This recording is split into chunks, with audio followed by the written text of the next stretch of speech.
Welcome once again, everybody, to the Be Honest Man podcast, discussion among men of various perspectives on subjects from the taboo to the typical. This is episode number 18. Today, we're going to be talking about social media and all things social media, what it means, our uses, the uses in society, and some recent news. Before we get into that, I'm going to be quite honest with you guys. I didn't really have an idea to get this one started. It's pretty early. I just got up. So, does anyone want to talk about anything before we get into this? So for everybody at home, yeah, we don't normally record at this time. We're like an 8 p.m. recording sort of group, and because we didn't plan accordingly and we were on a very limited time window to be able to get in for the next episode because we blew the 2-episode lead we had, we're recording at 10 a.m. So it is a little different for us, and that is why 9 a.m. for me. Oh, true. I didn't even think about forgot that. Yeah, sucks to suck. Yeah. But no, I think we should record the next one at 7 in the morning. You guys get started, and I'll jump in when I get there. Right as we're ending, Chris is like, "Oh, and hey." Yeah, I don't even know if unless it was like a 4-hour long podcast. I don't think you'd show up by the end of it. Either way, no, I don't have anything really in addition to add. I guess that'll be my bit. It's just explaining that. Well, I will say that this week I've added some knowledge to my repertoire and started some home renovations. And I am doing our guest bathroom downstairs since we're going to be hosting Thanksgiving. And each time we've hosted, we've kind of done something to the house. And now we're getting that downstairs bathroom taken care of, getting the toilet taken care of that was not flushing properly. And it started off with trying to fix that. And then we're like, oh, why don't we just paint the room? So started painting. And then we're like, well, that sink now is beige and it's not white. So let's get a new white sink. And bought a new sink, bought new faucet, bought new light fixture. We're going to go buy new mirrors. And the sink that I bought did not fit in that room because that bathroom is custom fit for that house. So I had to go buy a masonry saw blade and I cut the sink to fit our bathroom. So now I'm doing custom bathroom installations. Thank you, YouTube. And that's all I got to say. Hey man, I've got a couple jobs that you paint can on my help with. hand now. I got some stuff you can come over the house and do since you're a handyman now. So Oh boy. What you got going on? secrets. No, nothing serious. We do need to paint. Like we were just talking about this today. Like we've talked about painting the interior of our house since we've been in our house and have yet to do it. Mostly because the painting's not what we're avoiding. All of the drywall tape towards the ceiling needs to be replaced because it's original to the house and it's just starting to peel off in most rooms. So that requires like pulling that off, sanding, putting new up, all that stuff, and I just don't want to do it. It's a pain. But we got to do it. Schedule it in. Pick a time. Yeah. Right there. Just be like, all right, that weekend where I have 2 days off, we're gonna grind it out. Yeah, we went this morning. We've got to replace my master bathroom sink was leaking. So went this morning and got a new faucet for that. We're going to take care of that at some point this weekend. There you go. I'm on an extended number of days off, so hopefully get a few things done. I will And tell I've you got that some siding that I need to do on the back of the house. Yeah, that one Lowe's trip you took, that's gonna be the first of like 6. So no, I've replaced the sink. Like I've already replaced that one, but I replaced it with a not really name brand faucet, and so it started to leak inside the cartridge that's inside the handle. Okay. So it's not worth taking the whole thing apart to try and replace that one piece. I was like, I'm just gonna buy a new, nicer one. I think it's a Moan, so it's just a nicer one, and I've done this before. It's not that hard. Whenever I work on a project, it starts with, oh, I got this, and then you get into it, you're like, oh man, I need this other piece, and then you gotta Luckily, go back I'd already done it, so I've got a good idea. And I picked up a couple things while I was there. They did have a really fancy, it's like a wrench that is like, I don't know how to explain it. It's essentially like to get up behind the drain in the sink to where your the faucet and the water line connect, which is kind of a bitch to get to. So it's like an extended like right angle wrench or whatever made Nice. just for that. And I thought about getting it because I love strange tools that I will use one time and never again. But I'm trying to be better about money. So. Well, you know how it was when we worked on your car. It was Oh yeah, another we got trip all and kinds another of trip. yeah. One But We got all that's it. kinds of things. One thing to touch on from the way that you describe things that just throws me off is when it's only like 10 a.m., 10:30 now, and you say things like today. Like, yeah, today we were talking about, and that doesn't fit my brain. Like, what do you mean? It's the like morning, It's barely morning at this point, bro. Like it's gonna be noon here in a minute. No, I feel like after 11 you can start to say, well, even then I wouldn't say today, but I would say like maybe earlier this morning or something. But until it's like 2 o'clock, stuff, it's not today. So I It's will not say today. that I feel like getting up early is actually, I don't know, I think it's beneficial, at least to I think me. it is.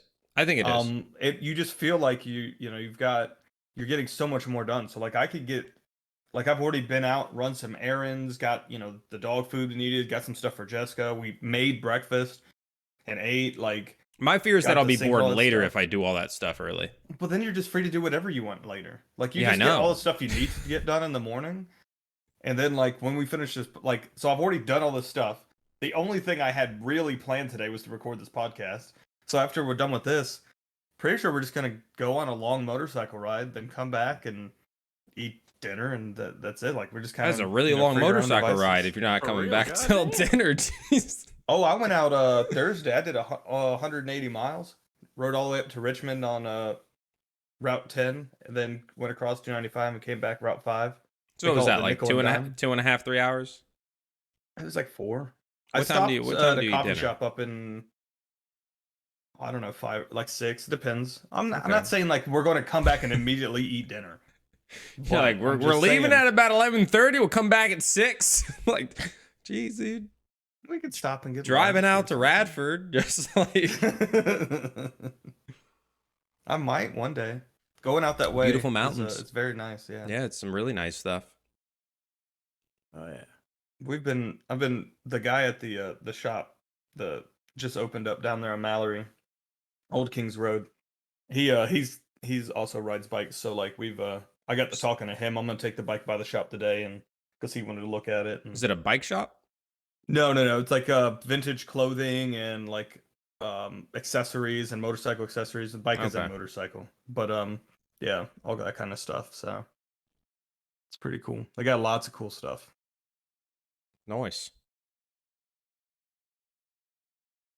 All right, well, I guess we can go ahead and jump into this one. So, real quick, like we normally do with these episodes, when we have a specific topic like this one, we'll give you the definition, then we'll go on to. So, social media, the definition that we have here that the internet gave us, forms of electric communication, parentheses, such as websites for social networking and microblogging, close parentheses, through which users create online communities to share information, ideas, personal messages, and other content. Parentheses such as videos, close parentheses. Like cat videos. Yeah, like cat videos. I can has hamburger, all that good stuff. Ancient memes. Mm-hmm. So getting right into it, when did you start using social media? Why MySpace. did you start using social media?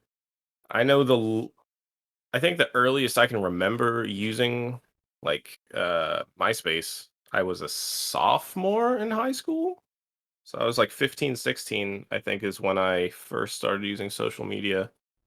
I regret it every day, but yeah, it was new. It was, at the time, it was just everyone was using it, so yeah, I felt like I had to do it to fit in.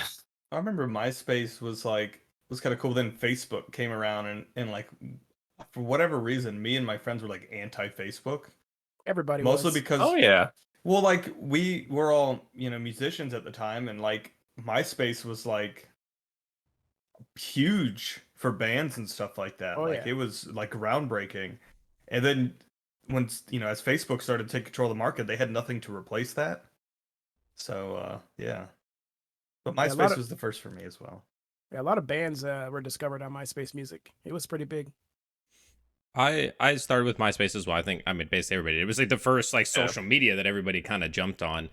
And it just dawned on me here, that MySpace was one of the first times where you could kind of express your emotions at people without actually doing it. You could drop them down. Yeah, you could drop them down on your top 8. You could make that status or that post that was like directed towards them, that like, you know, those song lyrics. Yeah. That's all I ever posted on anything was song lyrics. I remember every time memories pop up on Facebook, half the time they're song lyrics. Even then, from 2009, 2010, it's just song lyrics. Which is kind of funny because like nerd. AOL Instant Messenger, AIM for those who are initiated, was kind of like we used it in a way similar to social media. Your away messages and stuff like that. Your which was also always song lyrics. Yeah. I was gonna say that. Yeah, AOL Instant Messenger and IRC chat. Because I'm old head. So those were my first kind of experiences with internet and micro blogging and that forums kind of thing and stuff like that. You still had you had the early versions of that. So like there was definitely stuff before MySpace, but in its modern feel of an interconnected social network, MySpace is probably the first of its kind that we experienced. And in terms of why, I have no idea. I was younger when that stuff happened. It was just new. People just wanted to be a part of it.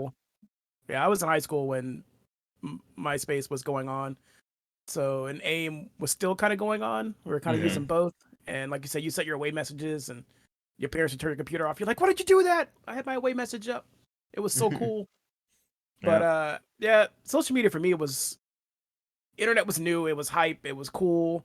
And it was just a way to connect with random people. But I think I got on it just because, like I said, everybody was on it, and it was just kind of a way to see what people were doing once you came home and you were away from everybody. Yeah. It was the way to like interact and see what people were posting and doing. I mean, same thing with AOL Instant Messenger. I feel like for a while, at least a couple of years, like you talked on that, not like texting. Like that's how you communicated with people and chicks, you know? It was a texting Messenger. Thing. Yeah, that was it. Also, Sean, I feel like and I know that you always bring up that your memory's bad. I don't think you first got MySpace in high school. I feel like when we were on MySpace, it was like middle school. And high school, it kind of transitioned. You said high school. When we first said it, you said, I think the first time I got it was like 15, 16 in high school. But I don't think that's accurate. No, I definitely had it in middle school. Yeah, it was a middle school. I said that. Oh, did you say that? Yeah. Oh, all right. Chris, you're lying. Fun fact, I just pulled my MySpace up, and Greg is still my number 1 in my top 8. Oh, yeah. Sorry, Steven's number 2. Yeah, I deleted my MySpace ages ago. Greg literally is higher than me. That's crazy. Now it makes me want to pull Greg mine actually up. copied his MySpace URL and everything from me. Yeah, that makes sense. Yeah.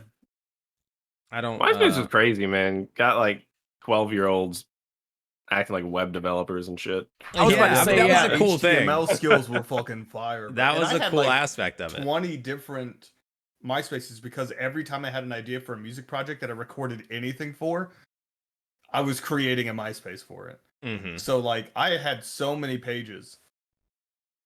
My MySpace, I was doing graphic design and art back in the day as well, and I would custom do HTML. So I would rearrange the whole thing. It didn't even look like MySpace when I got done with it.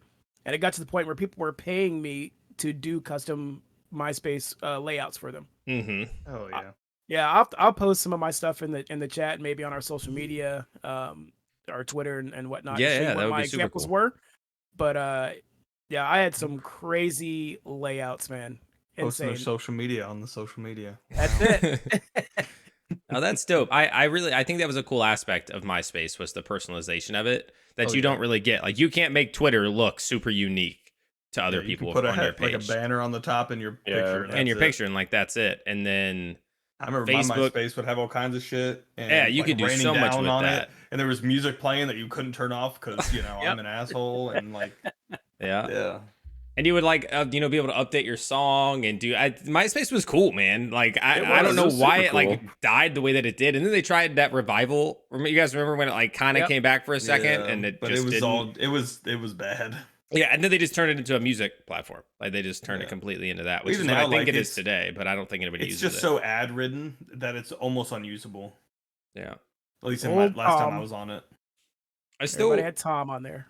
I'm still trying to yeah. think like why. I feel like in the answer of like why I joined, and probably the same for some of you, is it was as basic as it sounds. It was just what you did.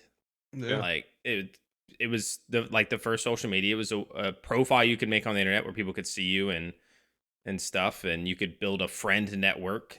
And We gotta think like nothing like that existed before, and being as we were like the tech savvy ones at the time, like usually in our families and stuff like that, it just felt like a lot like it was only people on it were like the people like your age, like for the most part. Yeah. You know what I mean? Mhm. Like you didn't really interact much with people who weren't around your age versus like if you're on any social media today, like you could be having a comment section with people ranging from 12 to 96.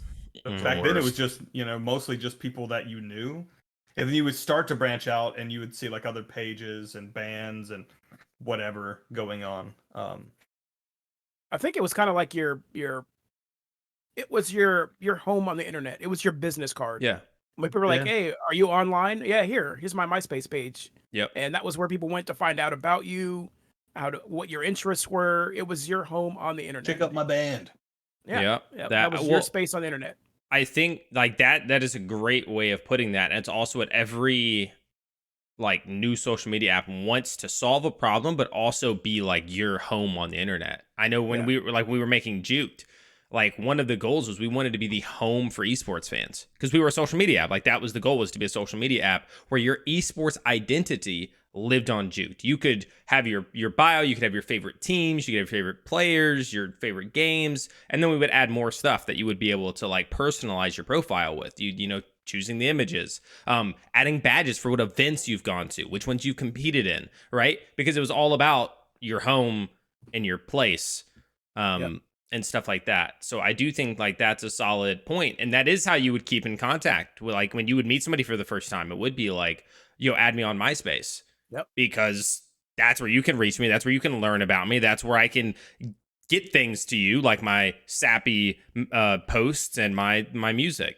So, but that's also that whole thing of like when we first started with social media, like there was no real purpose. It was just like Steven said, like, oh, it's just a thing. Let's we do it. My friends did it, so I'm gonna do it. And then it became everything as we described. But I think like I didn't go into it with specific desire to gain any certain thing out of it. You know what I mean? Like I just like Steven said, it's just something you did. I wanted to be in top 8s for sure. For sure, I definitely did, especially of chicks. I remember going through it. Madeline Bushy. She'll never listen to this, but she I remember. Yeah.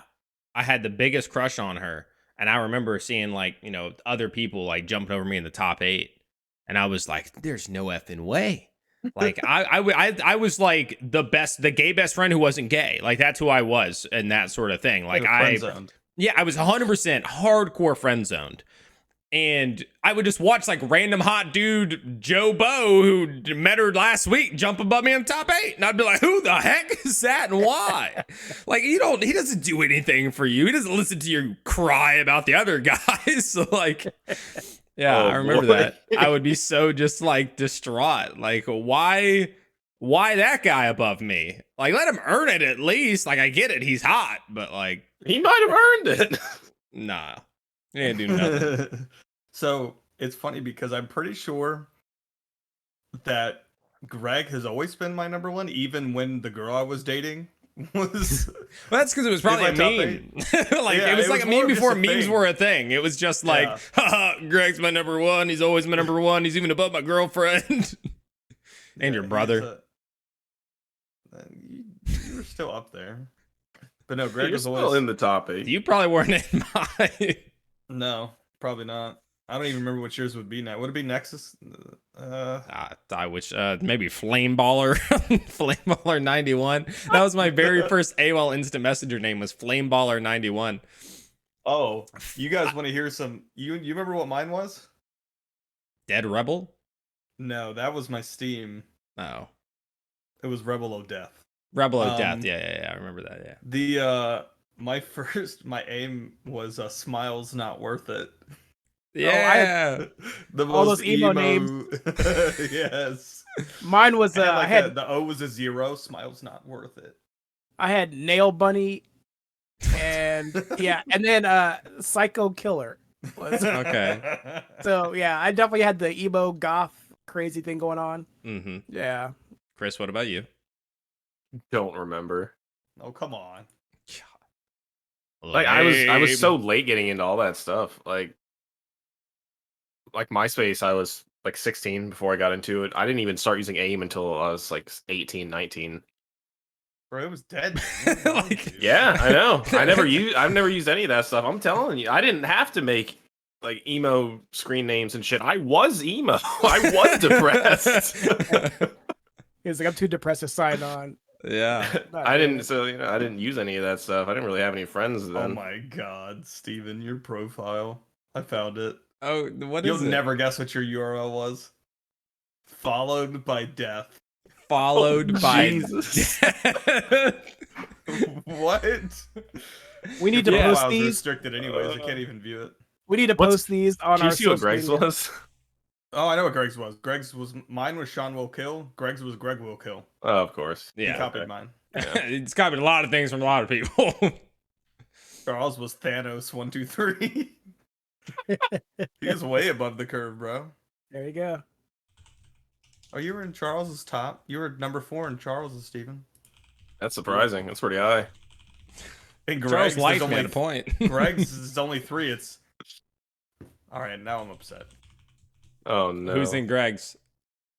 Is it 3 The girls? top 3. No, it's Steven, me, and then Charles. But Steven's ahead of me. Mm. I mean, I'm it about to makes have an sense. emotional breakdown because Honestly, of where's my the space loyalty? in the year 2022 of our Lord. I don't know if I could ever log into that. I don't remember what email or anything I I don't used. know if you can either, but the rest of my top 8 is banned. Well, it's Ryan, Jake, and then like a one of the vegetarian things that enter Shikari, Coheed and Cambria, and Band of Horses. This is a restricted profile. I'm so upset. Why am I restricted? I want to see it. Yeah, Oh, most well. of that stuff's not even hosted anymore. So if you try and go and like, I luckily a couple years ago went and downloaded all the pictures off of it because there's some ones where I look like me and Ryan look like freaking babies, like little children. I mean, we were probably like 17 or 18, but we look like children. Yeah, you've aged a lot. Yeah, that's what happens when you get to be 42. What? Yeah, man, 42 coming up. Okay, Yes, it is. let's move along. So, if any of you guys ever made any personal, genuine connections through social media? I'm guessing this question is like meeting someone from social media and making a connection, Or really Not just making someone you actually talk to and interact with. I would say I have. I know that I had met different people that on social media that I connected with had similar interests, and then the conversations went from just liking somebody else's post to actually having sidebar conversations or emails back and forth and becoming like pen pals kind of Yeah. through email. And to the point where we started, it's back in the day in the internet, you kept your personal life private. You use fake names because internet was stranger danger. You don't want people stalking you. Exactly. So once you got Internet past the point murderers. of, hey, this is my psycho bunny, crazy killer, nail bunny, followed by death person, then you turn into, hey, my name is actually Greg or Indy, and this is what I like to do. And then you get to know, hey, I go to this school, and these are my friends, and making those connections was pretty cool. So I did actually have some people that I started having some genuine connections with outside of social media. It wasn't very many. I can probably count on one hand, because I did keep a lot of myself private, and I still do to this day. But Yeah, I made a few. I don't know if I ever did. I will say that there's like, you get like certain like people you follow or follow back that you interact with, like on Twitter. Like there's certain people that I interact with pretty regularly, like just within Twitter, not outside of it, that like I've really dialed back like how much I use Twitter, like to where I might jump on there like once or twice a week. And I do miss that sometimes. Like some of those people, like I'm like, man, these I really enjoy like interacting with, a couple of these guys. Even Um, so, but that though, would you consider that a genuine connection? nah, No, you would nah, just be not like, really. it is just a But fun. then again, at the same time, like there is, I mean, it may not be a strong emotion, but there is that kind of like I kind of miss, Yeah, that interaction. So I mean, I guess in a way, it depends on how I've had you want it to measure it. for sure. I just don't know that most of them have lasted like the test of time. So I've had where like I was on a team with somebody in Counter Strike for a year. I've met that person at LAN twice, and during that time we check in, hey, what's up, all that sort of jazz. But then it would kind of fade away over time. We'd start talking less and stuff. Some people from my stream, I feel like to a degree, even though there are people I've never met, anything like that, like there's a genuine interest in each other's lives. Like if something big happened to them, it would be like, oh, dude, that's freaking awesome, whatever. And if something happens to me, good or bad, like they also like care and stuff like that. So that's cool. So there's a couple people from the stream, but I don't know if anything has really come from actual social media like Twitter, Yeah. Facebook. Like, I don't know that I've met or like engaged with somebody there, and that's turned into like a deeper, meaningful sort of relationship built outside of that. Yeah, you just reminded me, like, kind of, it's more of a pre-social media technology, but forums. So, Mm-hmm. VA driven, or back when it was like Oh Drag yeah. 757 and all that. I started on there, and I've actually some of the people I met on there had a big influence and like a lot of interaction throughout like my high school and then like early 20s. That guy Malfoy, like me and him were like at the hip for like a couple years, and we still keep in contact. Sometimes he's dark on social media, but like when he's in town because he's a world traveler. But there's a couple people I've met through that forum. A couple of which I just keep in contact with on social media, and not really contact, more of just like, well, that's cool, I like that, But I only know them from like our experience off of that forum, and then getting together, in the real world, car meets and going for rides, and then, like I said, that one guy, Malfoy, me and him, did all kinds of shit together for a long time. Yeah, So that I did meet quite a few people through, and it was kind of like social media before social media. yeah. Speaking of forums, it brought to my memory that I did have some people that I did meet off the internet as well, and that also came from another forum with clubrsx.com, and it was the hub for anybody with an RSX. And they had, of course, the forums that broke down into like local chapters, and so you Mm-hmm. had local sections, and there was a 757, and we got together. We would meet up at Buffalo Wild Wings in that Target parking lot back there and take photos and go on drives together and help each other out when we were working on our cars, and we would buy and sell car parts to each other through that in person. And if there were local car events or car shows, we would meet up and then go together. So there's like 30 of us going with the same car, different mods. That was pretty cool. I know my I wife has met somebody on social media, and now it's not my personal story, but um, she had met somebody through like a chat roulette type of site before it turned into all the nasty stuff that it is now. But uh, she had met somebody on there, and they became really good pen pals, and were talking back and forth for over a decade.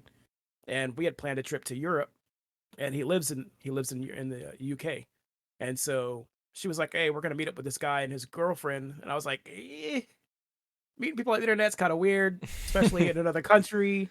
Um, but like I said, they had a really good connection and had FaceTimed and talked and whatnot. So we went over there and met him and his girl and had a great time. And him and I kind of hit it off. And I know he likes The Cure, so whenever I go somewhere, I'm looking for like Cure records for him because he's looking for a few to finish his collection. So it's it was cool. It was cool to actually see that happen. And she had another friend that she had met on Instagram who I guess they both had hedgehogs. They were both redheads, and they, I don't know. She made a genuine Very small connection community. online. There you go. And Ginger hedgehog lovers. yep. And so she also lived in the UK, and we went over there. We met her, and she was the first person to meet us and kind of show us around London. and it was really awesome. And we met up with her a couple of times while we were over there. So yeah, and still talk to them to this day. So I thought it was pretty cool. Yeah, I'm jealous of you and this British bloke. I just want you to know that I'm not a big fan. I You're my think number one. that's one of the things, even if it's not like a genuine connection or something I would consider to be like this deep thing. And I still feel like I have built enough online relationships that, when I went to the UK, I got to meet up with somebody from the internet, just a girl that I had played Counter-Strike with once or twice. And like, that was it. And she showed me around Bath and I got to experience stuff and whatever. Bath.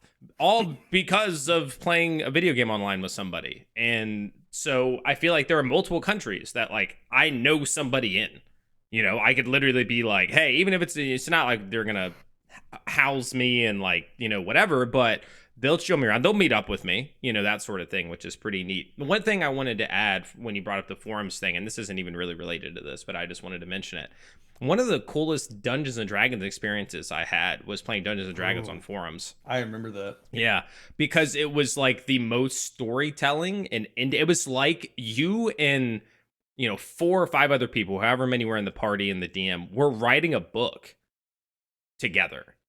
Because people would come in and there would be so much detail to how they were, moving and how they were swinging their weapon or how things were going. And like, because people were writing their little stories, right? It's a forum back and forth between all the people. And that was just like a really cool, like in-depth sort of thing where you could really act out. Like you could role play, like truly role play without the real-time pressure of it. And that was really good time. I just want to throw it out there because we were talking about forums. That was cool. neat. Yeah, I do remember that. I remember you doing it. Yeah. Yeah. I'm almost kind of jealous of you guys. I've never. I mean, I was never a big social media guy to start with, and I'm still really not. Like, I have everything. I have a Twitter, Instagram, Facebook, Snapchat. I don't use any of it. Yeah. It's just it's never been my thing. I don't like it. Yeah. I wish I didn't use this stuff as much as I do, to be completely honest. So, you're like, oh, I'm jealous you guys used all the social media. And I don't know. I feel like a lot of people who use a lot of social media, part of them wishes they didn't use it as much as they do or care about it as much as they do. So it's definitely like, there's a double-edged sword. I believe that you can't ignore technology or stuff, or you fall behind and like you're not going to know when that sort of. So, and at a point I think you should understand how things work and under all that, but not get sucked in, and that's a hard thing. Yeah, you want to be caught up to date. You don't want to be behind the curve, but you also don't want to be like engulfed in 5 different social medias. Well, it's none of them are really used as the intent between behind the original social media, right? Where it's just connecting people. Yeah, it still does that, but the intent these days is to make just money, make an algorithm that puts ads in front of you that you're interested in, and or set up to affect your political leaning in some cases, or many other things. So it's yeah, we're gonna get into that a little bit. It's definitely I'm with Steven. It's like, I use it. I don't really, the only thing I use now is Instagram. And then, I have a Twitter I check occasionally. I've never used Snapchat, any of that. I had Facebook back in the day. I've deleted pretty much everything other than Instagram and Twitter. So, I mean, I guess while we're here, we can just lean into, are you still using social media? Well, I just answered that. Yeah, like I said, I have everything, but I rarely touch any of it. I'll still scroll through Facebook until I get to like a news page that's talking about anything. And then I'll scroll through the comments for like 2 minutes, realize that everyone sucks, and then I'll just close Facebook. Yeah. Instagram, I'll scroll through Instagram. I'll look at some reels. That's about it. I don't even open Snapchat. I don't snap with anybody. Twitter, I don't touch Twitter. Never use Twitter. Yeah. I started using TikTok. Never posted anything, but like watching them. I have Facebook. It was it was funny. I had deleted it at one point. I was like, I'm gonna just completely shut it down, not use it at all. And then because I had my marital status on there and my wife was attached, they were like, "What happened to your husband? Are you guys still together? Like, what's going on?" And I was like, let me just put it back up. I'm just not gonna use it. And so people are like, "Oh, they separated. He's just gone. He just disappeared. He's just Unfriended everybody." Yeah. So she's like, still "You single?" Yeah, I still have it. Don't really use it. And this was before Facebook kind of really fell off. I'd realized what was going on with it and the way it was going, and it wasn't for me. So I jumped off of it. And then I had a Twitter for the longest time. Wasn't really using it. And then I was like, I'm going to try it. I'm going to try to get more engaged. And I just don't really like it either. So I'll get on there. I'll like a couple of posts and I'll scroll through, but I don't have that many friends on there. So I don't have any real connections outside of people I know in real life on Twitter. So don't really get on that. Instagram is where I'm really at because I'm art guy, picture guy, car guy. And I can post and see cars and see art and post art. So that's usually where I lean. Yeah. But that's the same. I like my Instagram because it's just full of like motorcycles and just whatever thing I'm hyper fixated on at the time. But the algorithm has found that I like looking at boobies. So like all of the reels and promoted posts are just my feed is just motorcycles and boobs. Like that's it, which is pretty cool. So I guess It's Instagram just gets some tats and like dudes working out. Like, I've never followed anything anywhere, any like gym exercise related, but they just fucking know, dude. So I want to know. I'm like looking over to see if this is in the show notes, and maybe it will be. I don't know. Do you miss or think it was better, or what are the pros and cons from before there were the algorithm aspects? Like back when it was like you saw the stuff from the people you followed. You saw the post on MySpace. You didn't see everybody else. You saw the people you were friends with, right? That's what you saw. Facebook, it was there wasn't a marketplace. There wasn't all these other things. There wasn't like, it was just the network between the people you would follow versus now where it just shows you stuff, right? And on one hand, again, with pros, you get to experience and see things that you wouldn't have seen before, right? You get shown things that were not already in your purview. But now, like, more things are turning to the algorithms. Instagram used to be where you saw the posts of people you followed. Now, you never see the posts of the people you follow. They just show you other stuff. Unless you select that option. Yeah, well, they like turn it off and allow you to do it for like it. For a while, like, they didn't have it. Then they added it back. You have to click on the Instagram and click followers on there. Again, it's to keep you hooked and to give you new stuff and all that sort of jazz. But I would love to hear y'all's thoughts on those changes and the pros and cons of those sorts of things. I mean, I think it's you made the points that I would make. Like it's kind of cool to I found some pretty cool stuff off recommendations, some cool pages, but I don't think it's enough to warrant wanting to have the algorithm control everything you see. I think that having it, the whole purpose of at least something like Instagram to me is it's something catered to your interest versus like a general text-based social media where it's just like making connections and communicating with people. Like, so at least for Instagram, for me, it would I would prefer it was just the stuff I followed. Yeah. So.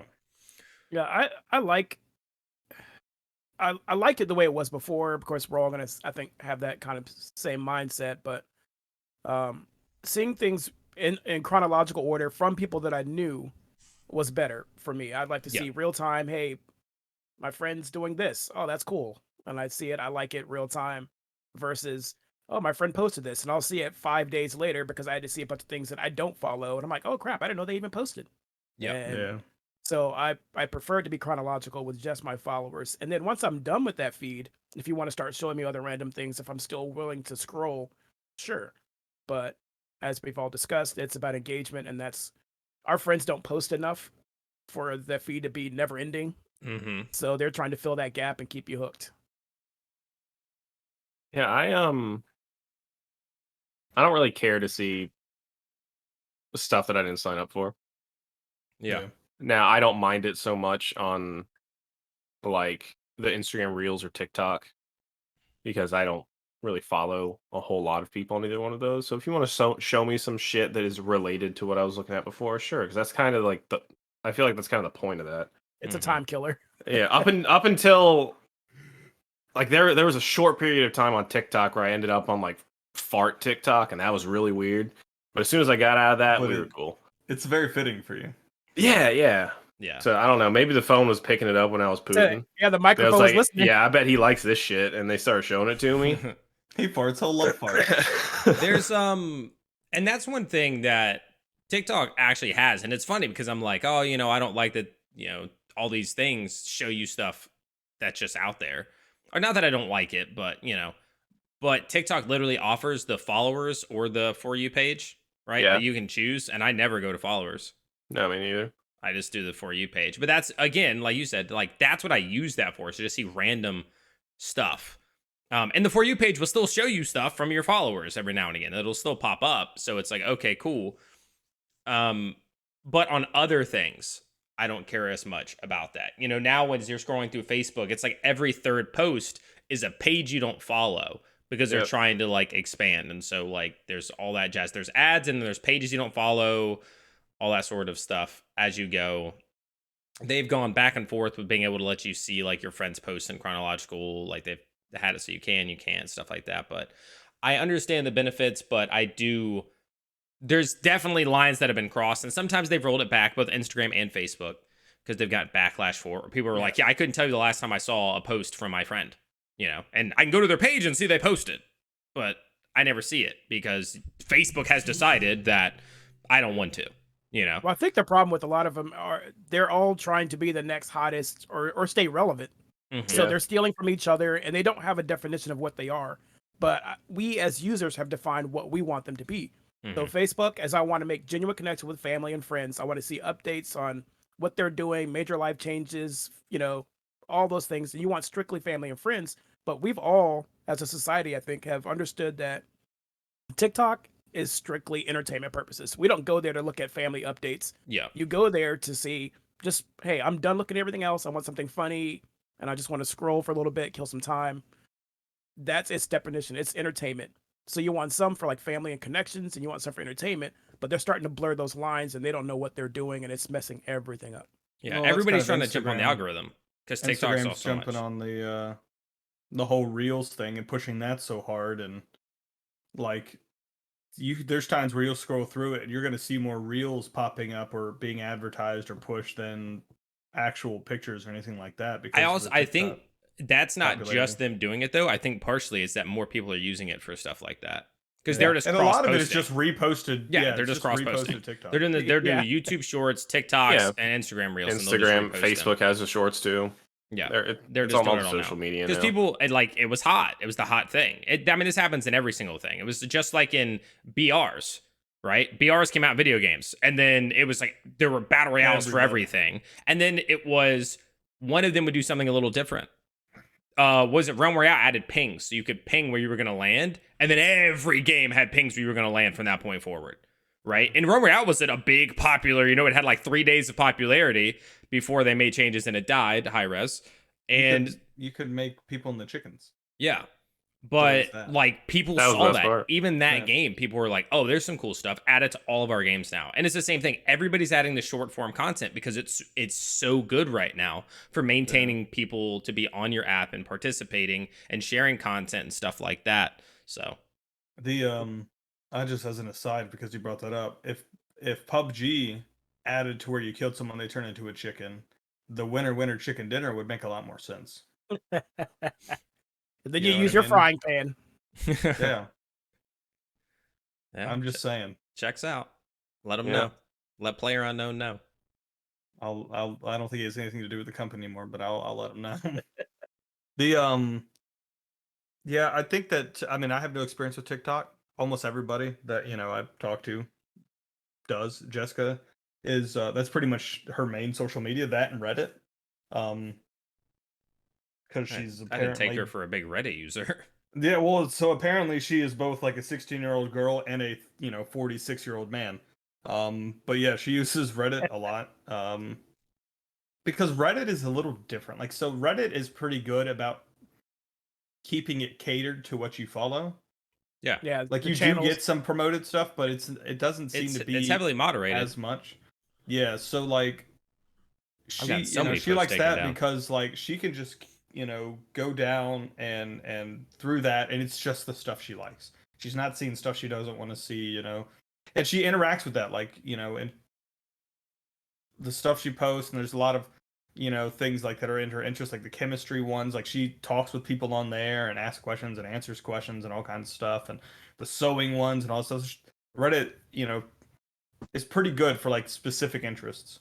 I use it sometimes for like the same thing, but we use TikTok a lot, and that's something like she is like, I really need to dial back off the TikTok, because like when I'm not home, like I'm at work or something, she's like, I could sit there like for 4 hours, and just It's the easy. whole night is just It you're is just kind easy. of doing that. I'll Yeah, start. I don't have it for that reason. I've avoided Yeah. it. Wifey will show me some stuff, or she'll send me some stuff, but then again, it's Same. still hard to avoid because it's on Instagram now. They just copy it Yeah. and paste it on Instagram, and Mhm. it turns into a reel. Yeah, you look at one reel and then all of a sudden you're like 30 deep, and you're like, Yeah. Yep. I'm like, Yeah. I gotta get off of this. See, they haven't hooked me with reels and stuff, but I also don't get on there and look through them. But I do know, like, TikTok will suck you, and I have said for a while now I think TikTok is bad. One, because the algorithm will just try to feed you stuff. Like, I will watch, and I think I've said this before, and I've definitely said it on the stream and in other topics about this. I'll be watching a comedian, and then I'll watch a dog video, and then I'll watch a comedian, and then I'll watch a video game thing, and then I'll watch a comedian, and then it'll show me boobies.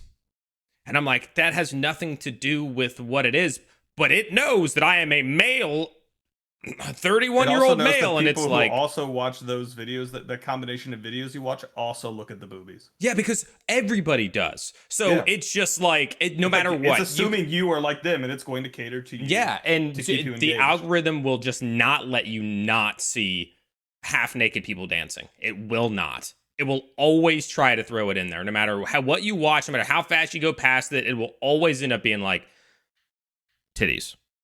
The algorithm sounds like a bro. Yeah, I'm just saying in general, but it does that with I other get it. stuff, and it's doing that to everybody, And then you have all these things. You can look in the comment sections of so many of these, and it's teenagers. It's all, and I don't know. I just feel like there's no way to moderate so much of this stuff now, and so people are getting to see so many different things at such young ages, and on that mixed in with there being no way for me to be like, I don't want to see these things. No. I don't like it. They're like, oh, if you just don't look at it, it won't. But it's like, but you're going to show it to me anyway because you're like, nah. Is it gonna? Like the other bros liked it. Did he? Yeah, maybe It was you haven't kinda watched funny, it in a while. like- Are you sure? And then it's so yeah. There was a comment I there's some saw, or problems. a tweet I saw, that said, what did it say? It said, back in the day, like a man would go through his life seeing like a total of 5 bad bitches, and now like you're scrolling Insta media and it's just constant bad bitches, and we're not evolved to handle this or something like that. And so it's just like, no, I mean, the overstimulation is real, and it's not going to get any better, unless we have some like apocalyptic, thing that wipes out, internet and or electrical grids. Like this, it's only going to get more worse. I Like, always that's- forget if these things are things that I bring up on stream or on the podcast, but we were talking about at some point, I don't know if it was here, OnlyFans and things like that, and whether or not this was on stream because some people thought that it was never going to fall off. They're like, people are always like boobs and hot chicks, and so it's never gonna. And I hold a different have since stance, the dawn of time. and I think that it will. Because we even men we're gonna be seeing it so much from everybody that we're not gonna care as much. We're I just don't not. think it's going anywhere. You don't think it's No. going anywhere? It's- You think? they call No, it even there's in the no way. Bible? Even in the Bible, it's called the world's oldest profession. Yeah. Men are always going to want what they don't have. I know, And I mean, it's if they biological. can't see it, Yeah. see it, or they want to see somebody specifically, and they're like, "Hey, I got $10." I Yeah, think I think it there are enough guys out there that are willing to pay to talk to a lady that they'll be fine. Well, Are no, you but the thing specifically is, talking about OnlyFans or just nudity in the media in general? no, I mean, well, the OnlyFans is what sprang to my mind, but I don't mean that like there will never be people who will pay. I mean the level that it is at is like people being millionaires, like a lot of people being millionaires, bringing in $40 to $100, $200,000 a month from people wanting to see them naked. I don't think that's going to last at the level that it is. Maybe Because not, but say what? I said maybe not, but at the same time, like you may get tired of it. But Lil Jimmy just turned 18, and Lil Well, Jimmy no, but I'm wants to saying, see but I think movies. over time, you can already look and just find most of these people's stuff on the internet because everything gets hacked and everything gets leaked. Yeah. So that's the So thing, though. As Sean was saying, though, there's an endless supply of new people coming. So sure, that one user. Hey, I see what I did there. But yeah, so there may be, say, that one particular, person is popular, and now all their stuff is leaked. Sure, their revenue may die off, but guess what? There's another person right behind her. Hey, here's another new person. I haven't seen her yet. I got $10, and then so it's going to be a steady chain of people. And as he was saying, now there's a new young person. As you know, you've matured out of it. You're like, these people are whatever. I don't care about it anymore. But like you said, there's some new guy who just got a cell phone. He's 18. He's got his own cash, and there's a girl he saw on the internet who's also new. yeah. And so that revolving chain is going to be there. I mean, I know that'll be there. I still think at a point it will not hold the same weight. It won't be you're gonna have seen so many hot naked people, so many that you're just gonna be like, I don't want to spend money on it.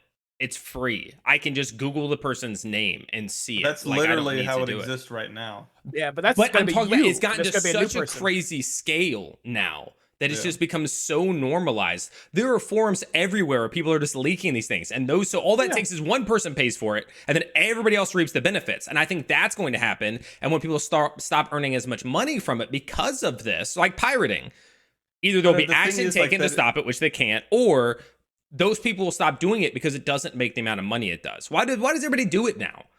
Because it makes so much money. As soon as that stops, people aren't going to do it as much anymore. I just don't know that if like the pirating is going to get to a scale that it's going to wipe out the market, because there will always be more people willing to pay for it than people willing to go to sketchy websites to find leaks that are 50-50 on if you're just downloading it, Yeah. Again, I feel like it's being interpreted like I'm saying it's just going to die and be dead. I'm just saying it will not be at this scale. Like if let's say it's a 10 out of 10 right now or a 9 out of 10, I think it'll drop to a 6. I mean, it's possible. Like that's what I think. I think it will fall off. I don't think we'll see the hype that it has right now. I also, with anything, it's going to get too saturated.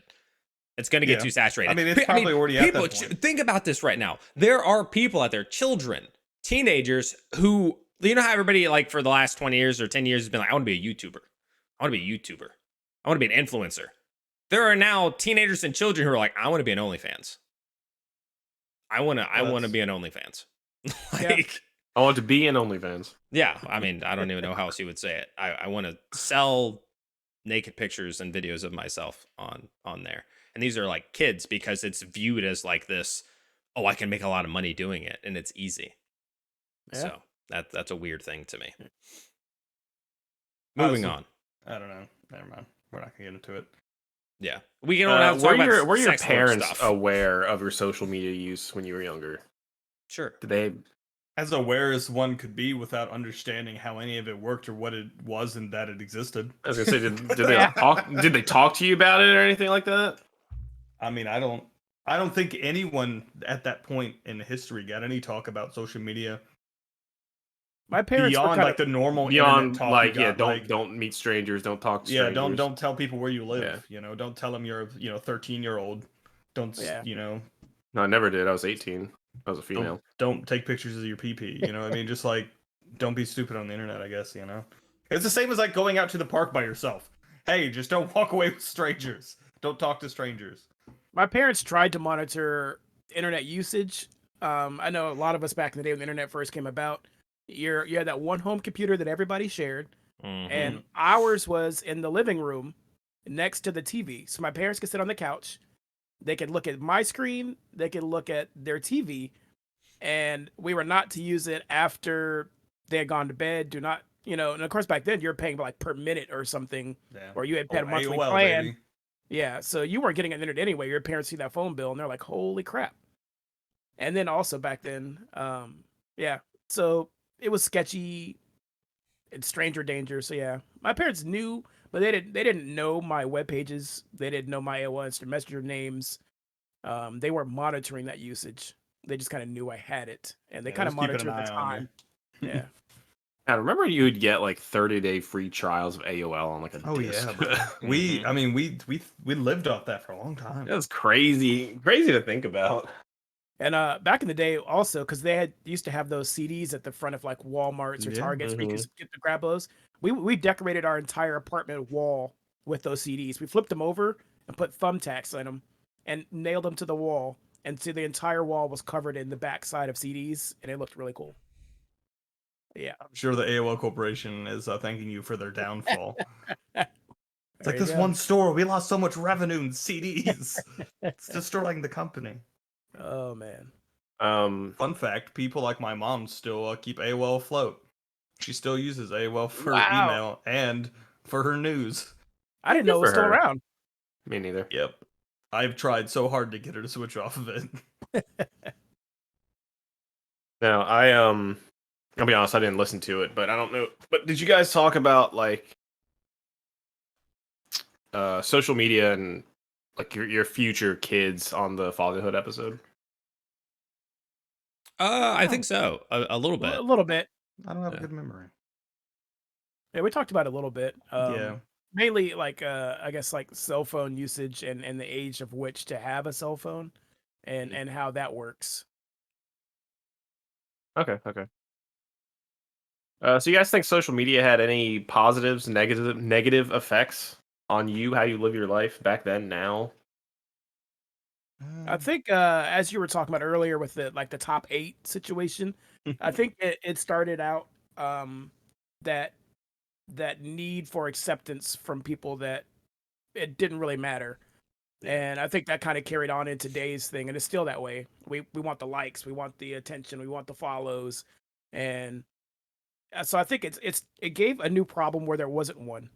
Your friends existed, you knew your friends, and you knew where you stood with your friends. You're all friends, but then you're like you had the top 8, so you're like, oh, am I not as good a friend as this other friend, or how come my friend doesn't like my post, or you know, then you're seeing things that your friends were doing that you weren't involved in, and so it became like I think it gave a new level of anxiety and depression to people who wouldn't have had it otherwise.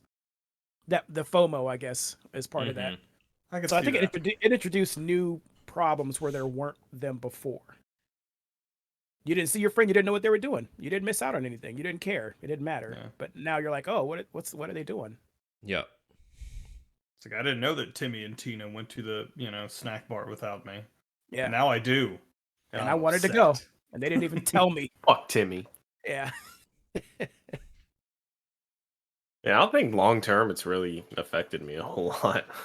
Yeah. Like day to day, looking through Facebook might make me sad for a couple minutes, but that's about it. Yeah, I have the bad habit of diving into comments, and like if I see something Yeah. that upsets me, forcing myself to get more upset by reading more about it, like stupid shit like that. I do the same thing. I hate that I do it. It's like I see It- I see it doesn't someone matter. posted one thing that was just like hateful. And I want to see how many people agreed with this guy.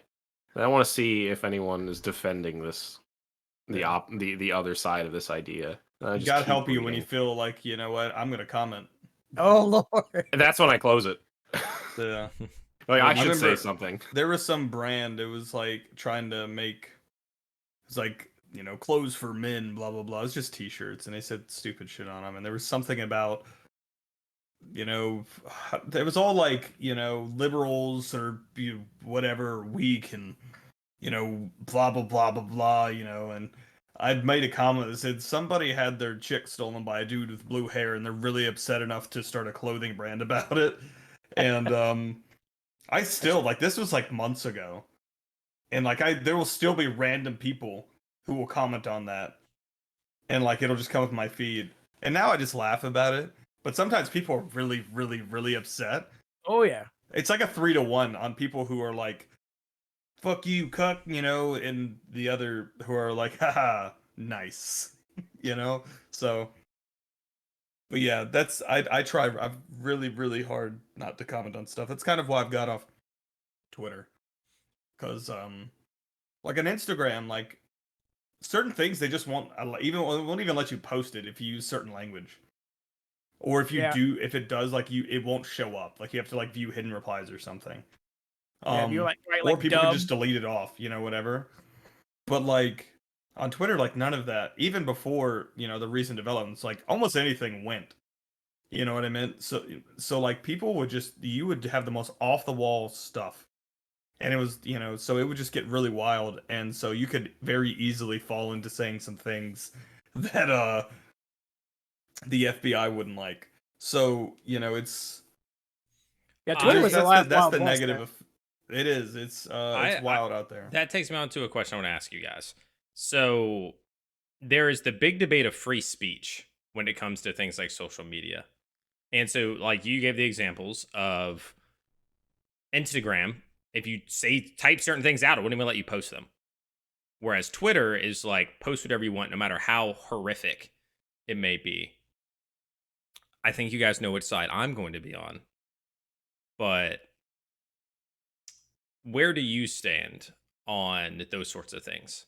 That it's a private company, and if that's how they want to run their platform, they can. And if they want to run it so that you can't, that's how it's always been. Everyone's always like, freedom of speech. I'm like, yeah, well, you can go in your yard and be as freedom of speech as you want. Exactly. But like, if you go into a public square and start yelling the same things, you probably get arrested or told to leave. Yeah. Or if you go to Walmart and start, saying stuff like, that's just how the world works, and people are really dumb. And so like, free speech absolutists or just, I don't know. Anyways, I'm not going to get down that whole rabbit hole, but that's how I feel about it. Yeah, people don't feel understand too like safe.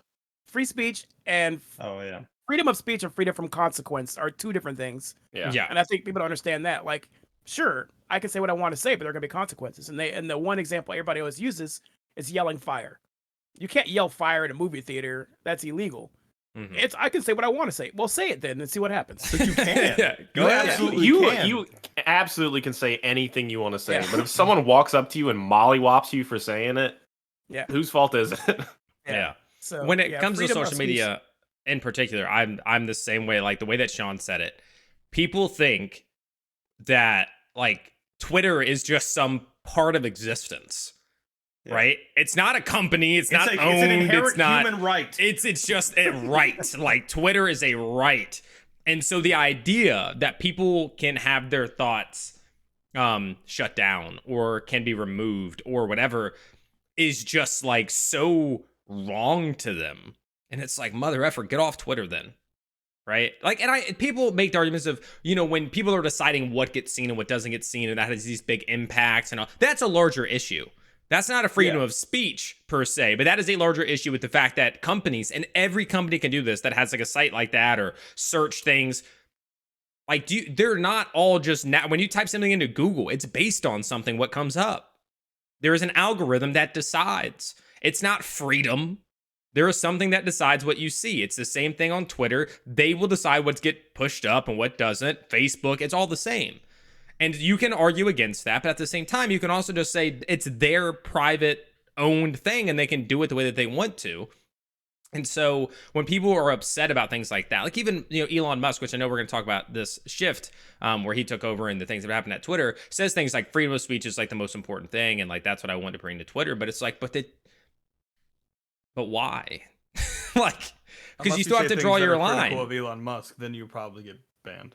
Yeah, but you have to draw your line somewhere. I mean, people going up there and saying things like, I want to murder babies and stuff. Like, you're just going to be like, oh, cool, man. Like, freedom of speech. Go get them. Like, that's not... Don't go get them. Yeah, Hey, where you are. The police are on their way. Yeah, so I'm 100% in that. If, if somebody wants to make something where it's just like, hey, come post your terrible stuff here, like, that's their private company that can do that. And it'll really get us to be able to focus in on those folks. But outside of that, like I'm definitely in that. I don't understand this. I should be able to post whatever I want. Like, then, brother, you don't own the site. Like, you're not the CEO. Yeah. You're not the board. Like, go find a web hoster that'll allow you to do that. I mean, it's like all those forums that were found to be like some of the most horrendous places on the internet. and just the most racist, awful places.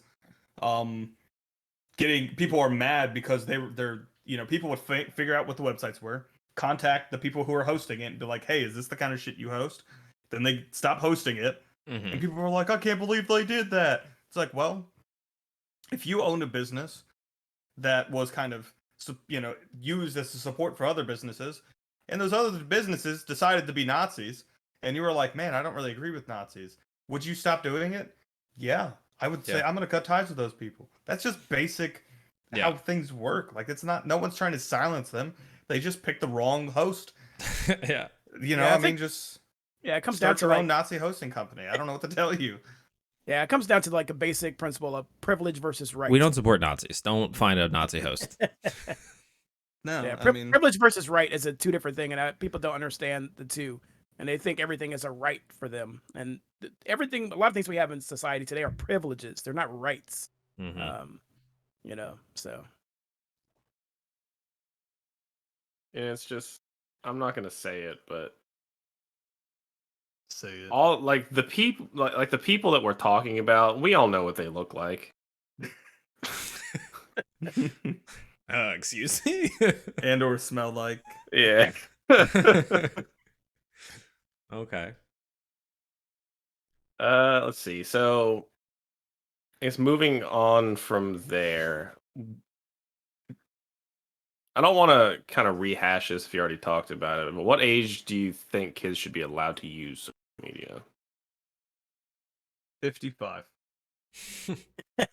I definitely don't think it should be as young as they say like 13 or whatever. It's like the minimum age for a lot of sites when you go to sign up.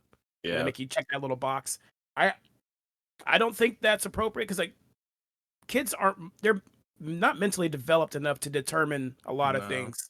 And as we discussed, algorithm's going to pump things into your face that whether or not you're liking just kitty cats all day because I want kitty cats and I want to see Thomas the Tank Engine or whatever. But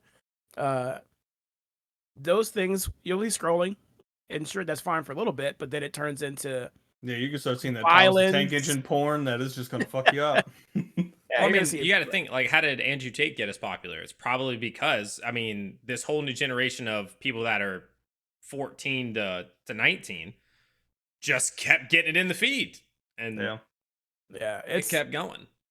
Yeah, I mean, it's he put a lot of money in at assumedly to paying and to getting his shit in the algorithm, and it just picked up steam, and that's just the way it works. So I'm gonna say like 21.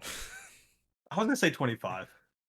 I feel like it should be a point where like you've kind of figured yourself out a little bit. Like I think at like 25, you kind of decent idea who you are as a human being, and then you could start letting all the bullshit of the world in. You know what I mean?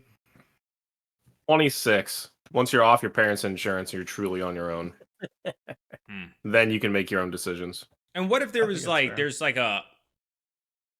that's when the social media goes full open world, right? But up until that, you're still like in the trial and you can't access open world. Well, like that's what a lot of the government is actually pushing for that. After the whole whistleblower thing, and I know we're going to jump into that a little bit later, politicians they want more parental controls over the accounts and more control of the algorithm. Once the algorithm leak kind of happened, they were like, all right, we see what you're doing. And you're entrapping kids in this mix as well. And we want more blocks so that you can't put violence, you can't put politics, you can't put those things in algorithms that are going to affect users who have put on their profile that they're under this age. Like things should not be allowed into that. So, I do think it's part of the company's responsibility, but it's also part of the parents' responsibility as well. Yeah, you're right. I mean, I know some people with kids who, I mean, middle school to maybe freshmen. I don't remember what, who are like full on social media, like young girls, full on, no restrictions, no anything.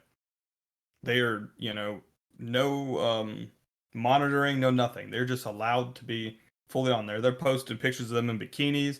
They're getting, comments from strangers. They're, it's just like, I don't understand it. I can't possibly understand it. There's no part of my being who could fathom understanding allowing a child to do that.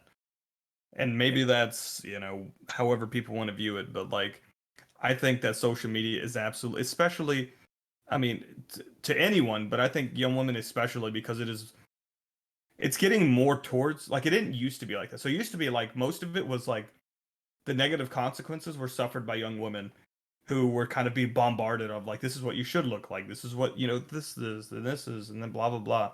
But it's gotten to the point where it's the same being marketed at young men, where they're just, it's just trying to make kids believe they have to be a certain way and buy certain things and dress a certain way and look a different way and all these things. I just think it's awful. I think it is absolutely just awful for human beings. Yeah, I think that's part of why kids are getting into social media so early, right? Because it's almost seen as like having an iPhone, having your social media, it's almost like a status symbol, to the point where if you're the kid that has a flip phone and all the other kids have an iPhone, you're getting shit for it. You're getting bullied for it. Bro, imagine having a flip phone in this day and age. Yeah, that's what I'm saying. Because like in my head, I'm like, when I have a kid, if I want my kid to be able to contact me, but my kid's getting a flip phone. My kid's getting a stone tablet. my kid's gonna get stoned for it. Well, there are other devices out there to allow parents to connect. My nephew has it's kind of a smartwatch. But it's just a watch, and it's got like 4 buttons on it. And like one Roland button is like call mom. Yep. Yeah. And then and it's like a tracking device as well, so you know where your kids are if they're getting on the bus, if they made it to school, and so it allows them to call emergency, call you, and that's about it. And you can program those buttons and those numbers, and yeah, and even with kind of cell phone usage and things like that. One of my friends also has a child, and they have the phone restrictions, and there are safeguards in place for parents who are actively trying to be engaged in their children's lives, where you can put screen time on. And we're hanging out with one of our friends, and their daughter had called them and was like, "Hey, mom, can I have some more screen time?" And she's like, "What did you do with your screen time?" "Oh, I was playing this game and I used it up." But she's like, "Well, that's all the time you got for today." So she has a smartphone. Yeah. But at a certain point, you can lock it in the settings with parental controls. Hey, you get 3 hours of screen time. What you do with it is up to you. But after that, it's strictly for phone calls to me, and that's it. Yeah, I think a lot of the next time that people kid need gets to be access more. to it. They're looking into how to freaking get past those controls. Yeah. But that's on the what. And I think a lot of parents aren't educated on that too. Yeah. There are a lot of safeguards for parents to use that they don't, because they're not actively involved. They're like, "Yeah, my kid will figure it out. They're fine." Yeah. And they don't. Or they they just think, I raised my kid well enough, like they're not gonna, everybody thinks that they've done the miraculous job that no other parent has done, and their kid won't possibly want to do those things or get sucked into the algorithm or that sort of thing. And that's just newsflash, kids probably a little shit. Yeah. The thing is, man, that essentially, like, you had the peer pressure, right, of just having a small friends group, you know what I mean? And they want to do something stupid, and you may not want to do something stupid, but you're going to do the stupid thing. Well, now that peer group wanting you to do stupid shit, it's a couple of million people. Mm-hmm. And I mean, look how many kids have like literally died doing TikTok challenges. Yep. I mean, it's absolutely insane. The peer pressure is now amplified to a point where like these kids can't go a day without seeing something that, like, it's so nuts to me. Like, and as an adult, you're like, why would you do such a thing? But as a kid, you're thinking like, everybody's gonna see this. Everyone's gonna see this stupid but cool thing I did. When in reality, the likelihood that more than 5 people will see it is low. But in your brain, you see one person, ghost riding the whip, or whatever. I don't know TikTok, so that makes me sound old. Just pick a popular one, Tide Pods. Was that a TikTok thing? I don't know. Either way, it was a challenge. They don't taste that great. I don't recommend it. The thing is that no, but like that, or like, I don't know what the Kia challenge is, but apparently that's a thing that killed like 4 kids the other day. So like, they see it and they're like, "Oh, I'm gonna do this thing because then people on the internet will like it." That's peer pressure. That's all that is. It's the same as like when like all your friends want to jump off the roof of a house into a pool, and you're like, "I can't jump that far. I know I can't jump that far. I'm gonna do it anyways because they want me to do it. Now I've got broken legs." You know what I mean? Like, only 4 people are going to see you do That's this. why stupid you thing, have to but you're going be to pay the an consequences. impenetrable fortress when it comes to peer pressure. Well, not everyone can do that, Steven. So I'll teach like a class. that's part of my my view on it is like, especially for kids, not only all the other shit that we've known for decades how bad it is, but like the fact that like the peer pressure, man, it's crazy.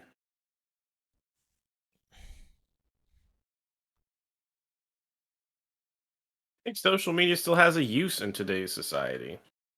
Yeah. You know, I mean, we've talked so much negative about social media.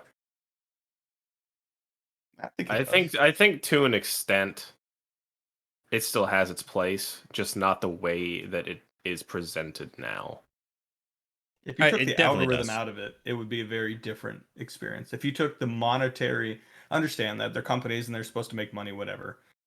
But if you took like that drive to get content and or ads in front of you specifically for the goal of either engagement or making money, I think they would be a better place to be on the internet. Yeah. There's a Hey, place Chris. for them. Chris, elaborate on your thought there. When you mean not the way it is today. I mean, yeah, it's just the like with all the algorithms, with the way that everyone, going back to like the free speech, the way everyone feels like they have the right to say anything they want. It's like all of these social media platforms that some businesses do use. Like we talked about this.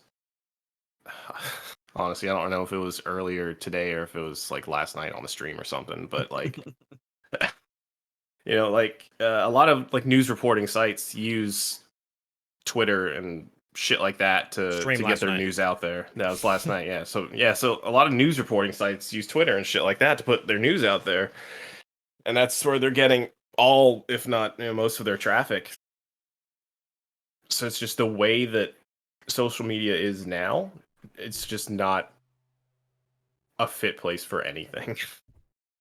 And that's an interesting point because like that was part of my reason for getting on Twitter initially and staying on it, was that when there was, because Twitter is like I think one of the more popular ones in the world. And so like when things were going on in the in the Arab world, or if they were going on with the Hong Kong and all these different things, like the people actually on the ground there involved in the shit were posting videos and tweets and things like that. And it is such a cool way to keep up with the news instead of seeing it on CNN or Fox News, whatever you consume, and seeing their version of events. Like you're just seeing it from people who are in it. Now, given there's gonna be plenty of people doctoring those videos and getting involved in stuff like that, but like if you have some media literacy, you can kind of decipher that. But seeing it like we'll say secondhand, firsthand for them, is just very, very interesting.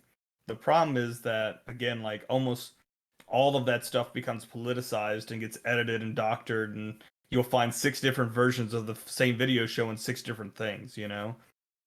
So it's kind of, even that use of it, like when I started using it, I don't know, it was 10 years ago, it's kind of gone.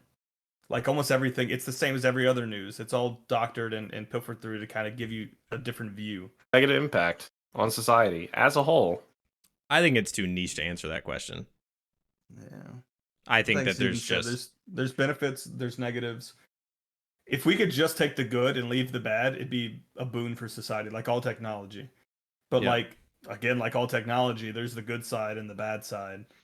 So and I don't think we know, like even us who have been around, we grew up with it. I don't think we fully understand all the positives or all the negatives to make that case for either Yeah. side. Because if you took it away, there would be tons of negative effects, but there would also be some positive effects, and the vice versa. We have it and we're getting positive effects. car wrecks would go down so drastically. Yeah. Maybe. Yeah. No, absolutely. Believe me, as someone who stands on the side of the road at car wrecks, watches other ones happen because people do not look up from their phones. No, it's 100%. Yeah, I don't. Oof. My blood pressure's rising. I was saying, if social media just tomorrow it just disappeared, people are just gonna be looking at something else on their phones. Well, like you said, I think there's a lot of positive, a lot of negative, and some bad things will happen because of that. A lot of people will be cut off from the world. A lot of a lot of those connectivity points would be gone. Yeah. But like I said, there's a lot of positive things on there. So yeah, I think it's a little too hard to say whether it's positive or negative. I think a lot of social media is what you make of it, and you can choose to go down the dark rabbit hole on social media, or you can choose to, hey, I'm stopping here, I'm out, I'm not going any further with this, and I'm changing my course with what I'm looking at, or just getting off the platform altogether. So yeah, I And think that was a little 50-50. I think that's a very good point because this is a podcast from the aspect of men. And as men, like we have to be able to make decisions and kind of put order in our own lives, you know? And we can't blame social media for our problems. We can't blame social media for the world's problems, anything like that, because like, you know, we have a choice of how we interact with it, like Indy said. And if I feel like I know jumping on Twitter or Instagram and looking at the comments is going to send me down a rabbit hole, I'm going to be pissed off for 3 hours about some random person with an anime profile picture. You know what I mean? Like, I make that decision. I put myself in that situation. I allowed myself, knowing that I would have an emotional response. So, like, in my view of who I am as a man and having emotional, you know, trying to have emotional control and, you know, in control of my own actions, getting caught in the loophole of something like that is contradictory to what I want for myself. So I can't blame social media for that. Like I can only blame myself. Yeah, I'm always reminded of that meme with Bane, and he's like, "That's bait." No, it wasn't Bane. It was from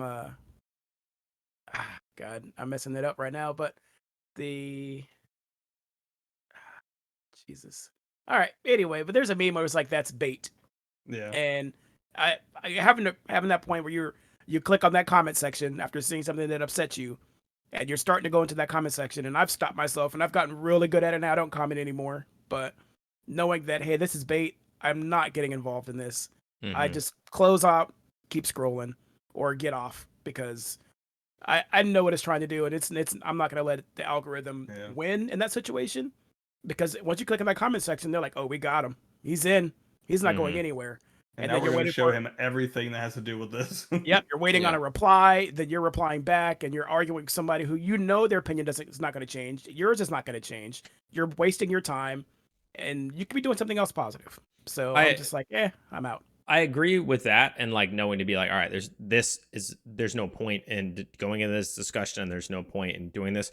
But the whole premise of like, I just have to never react to anything and be emotionally just resilient, and like it's my fault because I saw something, and like that's that like perfect world sort of scenario, and that's just that you're trying to not be human.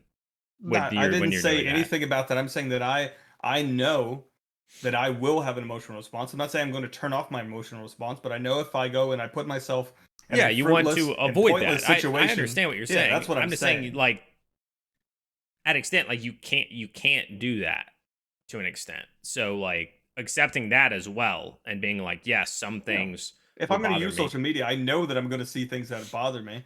But what I'm saying is, I make the decision to react to it or not. Yeah, it's a further engage.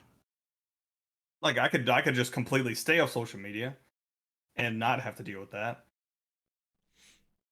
But, you know, I don't. So then I have to kind of, you know, monitor and my own self.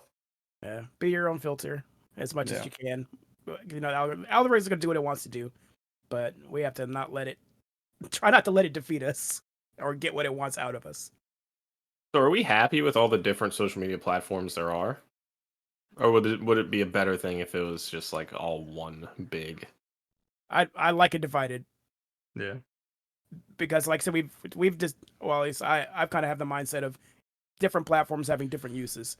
Like I said, I don't use TikTok, but I know it's an entertainment source, and it's not I guess it can be a news source, or I don't know if anybody connects with family. I mean, just for that case, like you can just eliminate TikTok because it's already in Instagram and Facebook. Yeah, I don't go too much down that hole though. I don't get down into reels or anything like that. But knowing each platform's specific use, I think is a great thing. But as we've already discussed, they're all trying to become one and stealing from each other to make themselves relevant. So it's almost one platform, like you said, with all the reposting. Anything, people take Twitter comments and it turns into a meme on Instagram, and then that turns into something on Facebook, and the TikToks turn into reels on Instagram and then get posted as a Facebook video. So you're going to see everything regardless of which platform you're on. It is crazy how delayed everything else is from Twitter. Like, or even like Tumblr. Oh Lord. I still see that shit. It's like a meme that someone made on Facebook from Tumblr that someone put on TikTok. Yeah. Now, Jessica will show me stuff from like either Reddit or Instagram or TikTok, and I'm like, oh no, that's a tweet from like 6 months ago. Like the trend that you're doing now, the whole thing that's on your social media was like literally a thing on Twitter like 3 weeks ago. Like Twitter's where everything kind of starts. So tech companies, right? I admittedly haven't really paid much attention to the whole Elon Musk Twitter situation, but I'm assuming at least one of you has more information on what's going on there. Yeah, I wanted to put this one in there, and mostly just the current steps since he took over. One, he took over. Some people resigned. They laid off a bunch of people, which they're not the only ones doing it. Meta laid off like 11,000 people. Again, the economy is going down the crapshoot. So lots of layoffs happening across almost every sector. The crypto stuff is crashing, that sort of stuff, like doomsday. But outside of the layoffs, outside of people leaving, they wanted to come out with this subscription. They already had Twitter Blue, but they wanted to have these badges. And the thing that I wanted to bring up with this is how poorly executed it was. And you have to think, I don't think Elon Musk is a stupid person. I don't. I think the dude is actually really smart and like whatever, like business wise, whatever. He's clearly got savvy. He's the head of several companies, whatever. I don't care. You can say whatever you want about him. He's not stupid, right? So he takes over, and this was stupid. They, on the 8th or 9th, whatever day it was, they add official underneath all the people who have badges, right? So now there's a badge and there's official. Within by badge, you mean blue check mark? The white check mark. Right? So anybody who currently had the check mark from being an important official, somebody of notoriety, whatever, they would have that check mark, and now it would say official underneath. And within a couple hours, of course, everybody was like, this is dumb. Like, why? That's what the check mark's for. I don't blah, blah, blah. So Elon Musk was like, okay, we got rid of it. We took it down. 2 hours later, he rolls out the Twitter Blue subscription thing, and it's the same white check mark. But there's no way to differentiate it unless you go to the person's page and you click the check mark on their profile, and then it will say, this person is verified via Twitter Blue, or this person is verified by being an important person, right? And then we saw multiple fake accounts opening up and naming themselves things like Tesla Real and, whatever. And one of them, and again, I don't know the full legitimacy of this, but there were articles about it, there or whatever, that a company or somebody made an account with the same name as some like Ella Ray, whatever it is that does insulin. Lilly and Co. Yeah. Like Eli Lilly. Yeah. They did that and made a tweet that said, insulin is now free for everyone with a check mark, whatever. It got shared a bunch. The stocks plummeted. $30 billion. $30 billion because they were allowed to do that. And there was no actual on the post thing that separated them. Now explain to me why they added official before they added everybody else's check marks who could buy Twitter Blue. They thought of how to solve the problem. They didn't took it out. Yeah. So they had official when they didn't have the Twitter Blue check marks. And then they took official off and then they added the check marks. So then you had everybody looking the same. And if they would have left official, people would have been able to go, oh, okay, that's not a real account. It's not official, right? And then what they did, I saw people who had blue check marks hours later. And I said, that would have been another separation. White check marks, official. We have said this is exactly who they are. Blue check marks, it's somebody who got Twitter Blue subscription. I'm like, there's no way nobody at this company went, yeah, we built these two whole systems. Let's not use them when we do this. Let's completely remove them, throw it all out there, let everything be awful, and then show them that we had it the whole time. That doesn't, Well, I don't understand. I know that at the beginning, but because first of all, Twitter or Elon Musk calls himself the meme lord and the Which troll, is crazy because he troll. posts some of this, like, it is so Yeah, not funny. I don't understand. yeah, But he's the troll lord. He's whatever. So, when politicians and famous people started complaining about having to pay for their blue check mark to verify who they were, he was like, "Well, you know what? You can get off the platform or whatever." He's like, "I don't care. Give me your $8. Shut up." And I think his pride has gotten into a lot of situations where he's also having financial trouble with Twitter. And this whole thing started off with him, "Oh, I'm gonna buy it, ha ha ha," and then he's like, "You know what? Yeah, I'm gonna do it, ha ha ha," and then he was like, "No, I'm just kidding," and then Twitter's like, "Oh no, you signed the you papers, dog. you did this, man. We're suing you. You're going through with this." Once he thought about his joking and his memeing and his trolling, then he locked himself into something, and so now he's trying to backtrack and he couldn't. So same thing happened with this blue check mark situation. He tried to do something, but then if he gave people who were official a way of being official without having to pay for it, then there's no real purpose. And so he was like, "Well, I've got to make them pay to maintain that status." But then if anybody else pays, they can also have that status. And then that's what backfired. And I know that somebody had made like a Nintendo account, and then they posted a picture of Mario with the middle finger. Yep. And that was a big uproar. And people were they mimicked different sportscasters and sports pages and saying that so-and-so had been traded or so-and-so had been kicked off the team. Yep. And so it had all kinds of repercussions immediately. Yep. And his only thing was, "Well, I got their $8 and they were banned now." But so the damage had been done. Yeah. Yeah. The thing is that like they just saw a way to make a quick buck. Yeah. They took something that was the whole purpose of it was they didn't have to do it that way. Because the whole purpose of the blue check mark was to assist in media literacy, to stop, bots. People preying on people and pretending to be someone else. And they took that and said, "Well, we're just gonna let anybody do it for money." It's the only thing that is like makes anyone different on Twitter. That's the only thing, is being able to have that check mark. And they said, "Well, what's a quick way to make money? I don't know, let people pay and just have a check mark." So no I verification, no anything. You have to view it. You're viewing it through the lens of you not liking people doing subscriptions, you not liking Elon Musk, because you can look at it from the other side. How do you stop bots from getting recognition? Make the people making thousands of bots have to pay $8 per. But they won't do it anymore. Why do the bots matter? No, but they do. These like the one of the big problems with Twitter. Bot can't pretend to be a just person. Like Instagram, just like what's yes they can. AI, not they do it. You know how person. many? Well, that's what I'm saying. Not a verified person.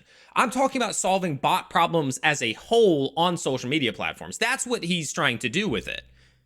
How do you stop them? You charge money. They can't make 10,000 and pay $8 per, so those bots won't get seen by people because the algorithm will stop showing those things. But the thing, so like there is a reason that this wasn't just a hey, let's make some money. You could have done that without completely jeopardizing the only legitimizing system you have on your platform. Oh, and that's what I'm saying is they added a way to make it work and then removed it before adding in the thing that broke it, and then like it was just such a terrible I don't know if this execution. is a way to fix the bots though, because the bot situation, as Sean was saying, the bots weren't verified, so you couldn't pretend to be AOC as a bot and then do some political damage. Those bots were just little people who were just commenting and making things higher in the algorithm. But that was without a paying $8. Yeah, you could do that paying $8. Nobody cared if the bots were verified. What he's saying is that like in order to use Twitter at all, you are going to have to pay $8. Well, no. So the way that they've laid it out is verified people who did Twitter Blue and stuff will be the comments you see up top. You won't see the random bot account at the top when you look at replies. You won't see them. Okay. There's going to be an algorithm. There's going to be a thing that will stop you. Like you will see people verified via regular verification or Twitter Blue more often. They're trying to weed out all the bots. Now, in turn, who are they also weeding out? Poor people. Yeah. People who can't spare $8. Right? People who don't want to spend $8. 80 or 90% of the population of your service. Yeah, people who don't want to spend it. So there is a con. I'm just explaining, like, I'm also trying to, point out the reasoning behind this. There is a bot problem. A lot of the comments you see on stuff that are like, I mean, I mean, there's been so many things that have proven how many bots, and bots this are is crazy. AI. This is AI. They are able to say things that are triggering. Half the things you see where somebody's saying this like horrific thing or this dumb thing on a politician's tweet, they're not even real humans. Like they aren't even real people responding to a politician's tweet. Like a good portion, not all, maybe not even a majority, but a good portion of those people saying stuff, they're not even real. It's an AI bot.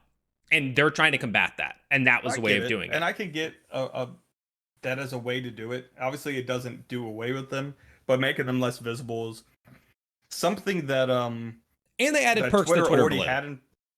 They had what? They added perks to Twitter Blue. Like Twitter Blue isn't just that. You can post 1080p video. You can get edit buttons. Like there's other value to it. They did already have some systems in place to combat bots. Obviously, it didn't do as great a job, but like in order, like in keeping the system, the Twitter even across the board. Obviously they hadn't added anything like they're doing with the idea with the Twitter Blue thing. I don't know. I think that it's one of those things that it's just going to get worse. More people like with this, especially with like the monetary effect it's having. You're going to see so many advertisers that who the ones who haven't already pulled off are going to be pulling off. Like I can't see a lot of people have already pulled off because of the way he's handling things, and they don't want to be associated. They don't want to be associated with the way he's going to open it up to, or how they think he's going to open it up to Wild West of slander and racism. It's already that way, bro. I mean, the first day he took over, the number of people retweeting it and saying we could say the N-word now, like it was a lot. I did say a little bit of that. They're like, "Can I say it now? Can I say it now?" Yeah, and they were. I mean, it's like you go under like any political post right now. It is rabid. It is. I mean, it used to be bad, but it is like there's no filters now. So people will literally just say the most awful stuff. Here's another thing, and this is where I will always say, try to be unbiased and think rationally, because the terms of service on Twitter have not changed. They have not changed yet. These things that people are saying or whatever, it is still against the rules. Like everybody's like, it's all open and Elon Musk is letting, but like it hasn't. They're still breaking the rules as effectively now. I think that they're still trying and they're still doing the same thing. More people, yes, they are getting hit harder by trolls and people doing terrible things. And they didn't raise the staff to deal with the excess that they're getting because of this. They laid off staff. Yeah. So I understand that. But I'm just saying again, people are like, he did it, he's allowing it. And it's like, no. Terms of service, but if those terms of service are not being implemented and enforced, when the guy running the company who bought it says, free speech for everybody, say whatever you want, there's no rules. Like, what do you expect? But I don't think, like, if you can find me the clip that said say whatever you want, there's no rules. What do you think free speech I'll believe you. Means? We've talked about talked about in this where I think no, on Twitter they should be able to have their own rules and all that sort of jazz. Yeah. Again, I'm not saying everything is right. I'm just saying that when we make these statements and they're not the full truths, and they're not. I never once said that it didn't change. I'm just saying I'm making clarity. User for over a decade. That's it. I'm making clarity. It is a much different place than it was a couple weeks ago. That's making clarity. That's all. As I did with the other point, where we're just saying things and they're going to be set in a light that is not the full truth. In the end, I don't care if Twitter dies. I don't care. Yeah. I think that just goes to further show. Slight soapbox here that the entire financial system that our country and our lives relies upon is just a big fucking sham, and it's just a joke to people with money. Because you've got someone who, sure, some people think he's smart, but it doesn't make you smart that you came from money and you just made more money. That brings no value. How you make your money matters. I don't give a fuck about how much you have. Like, that does not equate to any humanity or human, value to me. But the fact that, like, as a meme, you'll buy like the largest information platform in the, one of the largest information platforms in the world, and just do whatever you want with it, and take away like so many of the values that it, or not values, but like value that it had to some people in the place that it held, just for a joke, just shows that like none of this. Just a slap in the face. I think the idea that acquiring Twitter is an actual joke is a stretch. No, it is. I'm just saying, like, but did it actually? Or is that how he puts himself up in media and stuff like that? I'm not Like, saying that. Do you think he was actually like, haha, Do you I'm think going he to buy actually Twitter thought and it it was was a a good joke? financial I don't know. decision?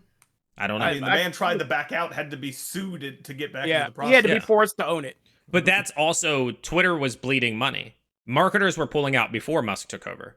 Did more leave? Absolutely. But they were already leaving. Almost every tech company that exists is bleeding money. That's exactly. Like I said, Meta laid off 11,000 people in one swing, right? Like, I don't know how true this is, but I read something that Netflix has actually never actually turned a positive dollar. Yeah. The thing to keep in mind is because we're all using your account. Yeah. So the thing is, like, my only soapbox point was there is just like all of this shit is a joke. Like, all of it. Like, the whole financial system, it is literally like we're down here doing everything we can to keep ourselves out of the gutter while everyone at the top is just fucking around and have no repercussions. Or like, if I went and did this thing, right, and I went and I said, I'm going to buy this company and I'm going to fucking run it into the ground and everybody, and I'm going to somehow through this, other companies are going to lose their entire fucking worth, I would be held liable in some way. Elon Musk will not. Anyone in his financial bracket will never be held liable for the things they do. Only us at our level will feel the repercussions of the bad shit that those people do. That is it. I'm curious. I'm getting off my soapbox with that thing. If that whole thing about the, like, 30 billion in stock dropping, if that's legitimately true, I want to know if something can be done about that. No. Like, there's nothing. There's nothing you can do about that. Because the companies are basing valuation. To buy it up, though. Yeah, the companies are basing the valuation on information, and if that information leads them to believe something's going to happen, that's what it said. The stock market, like I said, it's a joke because somebody can hint at something changing, and people are like, "Oh, this is not going to be worth anything," and then people start selling off. Which Musk was accused of, right? Wasn't he accused of like hinting at something with his own stuff, and then like Tesla, it went up, and and so like even with Twitter and Reddit, when that whole AMC situation and the GameStop situation, they showed how much of a joke it was and how companies were selling low, buying high, or buying stocks and hope that they know the company's going to fail so they can make money off of it when it came time to sell those stocks back. And then the whole meme world was like, hey, let's jump in on this and let's make these companies pay. They made two companies completely fold and bankrupt by buying up these stocks when they were hoping it was going to crash. Yeah, they all went in short, and then they came in and were like, "Ha ha!" Exactly. So that shows you how much of a game it is. And that's all it is. None of this shit's real. Yeah, it's not. Like he said, like, it's all speculation and the idea that something has value.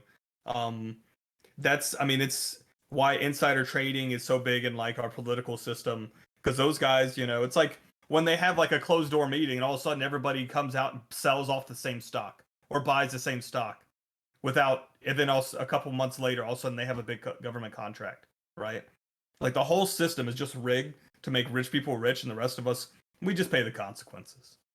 This is very random and soapboxy for this topic. I'm just very. I mean, either way, that was crazy to me that a company. Now, mind you, insulin probably should be free. The fact that happened is just like, holy cow, bro. Like, the fact that, like, he just kind of goes, oops. Like, that's all. When will you learn?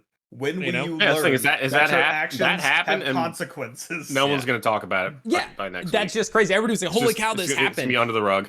And, like, they had the solution. They rolled out the solution to the problem, rolled the solution back, then rolled out the problem, and then went, oh, brother, why did you make the official tag if you weren't going to use it when this came out? Why did you take it back and then roll it? Like, I can't wrap my head around how that didn't make it. It's because it doesn't matter how smart you are, you can still make a dumbass decision. But there's checks and balances. They have whole teams working on these. And these teams don't have to give a fuck. That's what I was going to say. You think the teams are excited about him? I'm pretty sure he let off the entire board and half the employees when he walked in the door. They still have people working. Somebody built the stuff. Somebody talked about what it should look like and how it should go. But you've got a guy up top who's literally making decisions based on how his buddies online interact with it. But people respond to it. So we don't like that. Okay, I'll take it. They knew well enough to make it, though. Stock market. They knew well enough to make it. Like, they knew to be like, oh, we should have an official thing underneath for that. That'll separate it. But let's not put it out when we do it. But if you have an executive team, like you said, you're letting go of your checks and balances team, you're letting go of your executive board, you're telling everybody that work from home is no longer existing. You're gonna have a bunch of disgruntled employees. So when you have a bad idea, do you think they're gonna go, hey, you know what? You should, you know what? Never mind. Never It's mind. like, I've already got my No, job that is a application good in at fucking 3 different- idea. Let's do it. I've got sounds my great. application in at 3 other places. Like, bro, I will help you run this bitch into the ground. Let's go. That's a good idea, Elon. I'm gonna go ahead and do that right now. That's the thing. Either like, way, he, it's he still makes shocking this to dumb me. decision. People know that it's dumb, but they're not going to stop him. Nope. Yeah. Either way, He's the like, one that's fucking them over. I can't believe that happened because it was like you had the solution, you had it, you took it back, and then rolled out the problem, and like I just don't get it. And then you had another solution. You had the blue check marks that you rolled out after that, and I'm like, how the heck did you just skip over doing them together? Yeah. Like I don't get it. You would like it's wild. It's wild. So this whole Facebook whistleblower thing, what's that about? So there was a lady who was let go from Facebook, and she decided to leak all the information that she had about Facebook and how the algorithms are run and how it puts things in your feed that go against your viewpoints and your ideologies to purposefully engage you. So the things that we're talking about, seeing things you don't want to see, and especially with politics, you're a Republican, they're going to show you Democratic liberal stuff to piss you off, to make you comment, to make you get in that comment section, to get you engaged, showing things to people that they don't want to see on purpose to keep you on that platform. She blew it wide open, and then that's when Congress started getting involved and questioning the Lizard King, and he didn't really have any answers. But He just, licked his eyeballs to wet them and stood in there you go. silence. Yeah. So, but it did show the inside part of how these things were going, and now while we're always, the entire podcast we were talking about algorithms, this is one of the main reasons why. But just one of your, we've kind of already discussed this already, but yeah.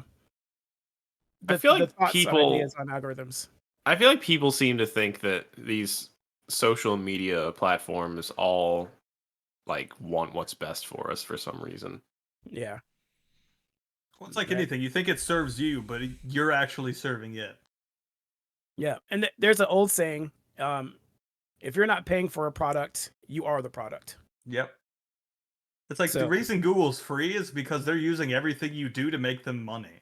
Yep. Mm-hmm. Anything we use online for free, it's not free. Our information is being sold to advertisers.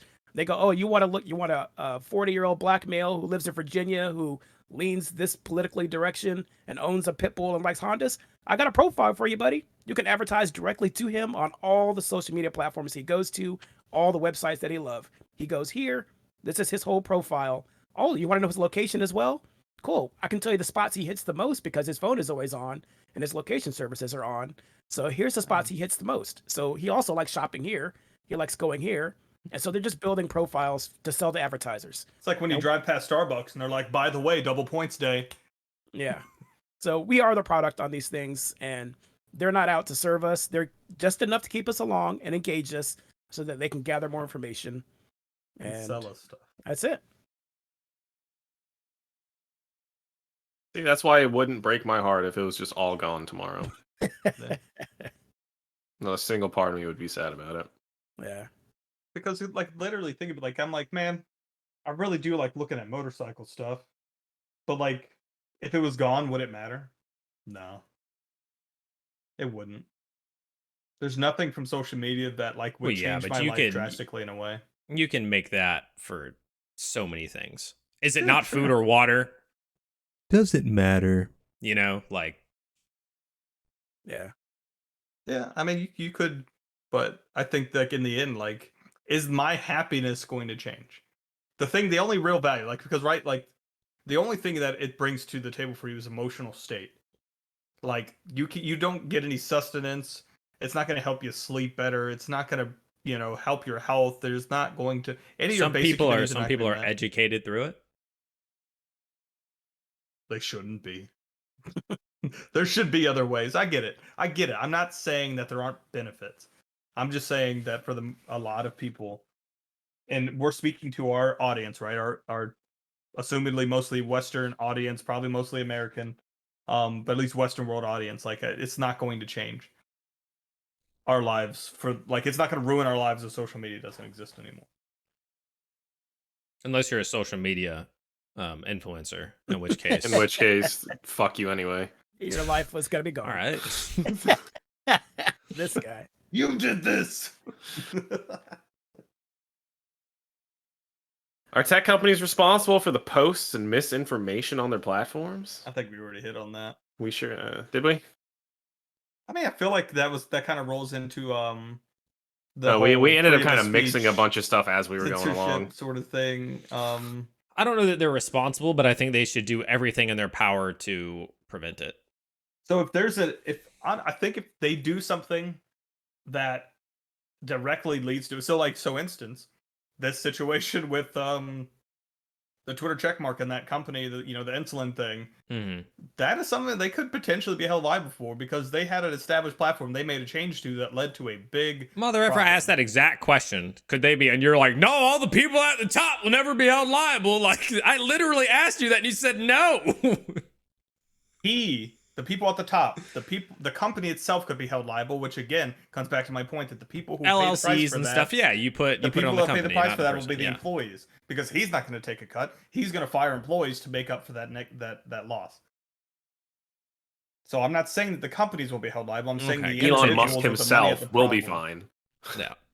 Yeah, I think that it's a hard thing to do because when you do that, you have to think about the legal aspects of it for all, down the stream. So when laws happen or cases are won, it sets a precedent for anything else in the future.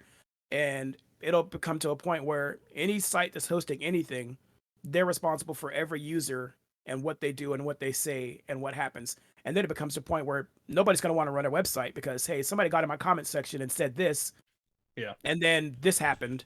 And now I'm responsible for Tom, who lives in Idaho, who said this one thing in a comment section that I didn't see. So it's a slippery slope. So it's a hard thing to do. It's a hard thing to manage. And I think that's why nothing has really happened yet. Because once you do make that decision, everybody's either going to start suing every website for everything that ever happened, or you got to be like, hey, we have to be like, you can do this, and we'll have to hold those individuals responsible and not the companies. Mm-hmm. And like I said, it's hard to do on the internet too with all you have the to anonymity. prove, right? Yeah. I mean, you also have to prove that it's not just misguidance, not that they heard it somewhere and then they shared it and they thought it was true. And that's the hard part is like, how do you prevent lying? You can't prove people are lying. So how do you prevent it? Like that's, Yeah. It's the only thing you can do is That's why we're just going to be stuck in the same place we are. just have the Until fact. more- until the end of time. I would say this has been going on since the beginning of time. It's just a bigger platform that reaches more people. Yeah, so the only thing they can do is as they were doing before, that the thing that got everybody upset, fact checking. If things we know are positively true, and somebody says something that's otherwise, do like other people were doing on some sites where either put an asterisk and be like, hey, this has been proven otherwise, or here are the facts on this thing, like when COVID was happening and the pandemic, and there were all these people saying this or that, or there are different feelings and opinions on all aspects of it. Sites were putting asterisks and be like, to find out more information about this, click here. But the people on the other I've never side seen anyone so just angry at fact checkers. Don't man. believe that though. Like the people on the other side just believe that it's just another company telling them that it's not, somebody's that it's false controlling it. Yeah. You can't convince them no matter what it is. Yeah. So it's hard. It really is hard. I think that's actually going to wrap it up for us today. I think this one ran a little bit longer than we were expecting, but as always, check us out at BeHonestMan.com. You can find all of our socials there, all of the different places you can listen to our podcast. You can even watch it on YouTube. That'd be pretty cool too. Feel free to leave us any comments, suggestions. We'd love to hear them, read them, all that good stuff. So until next time, go Cowboys. Be honest, man.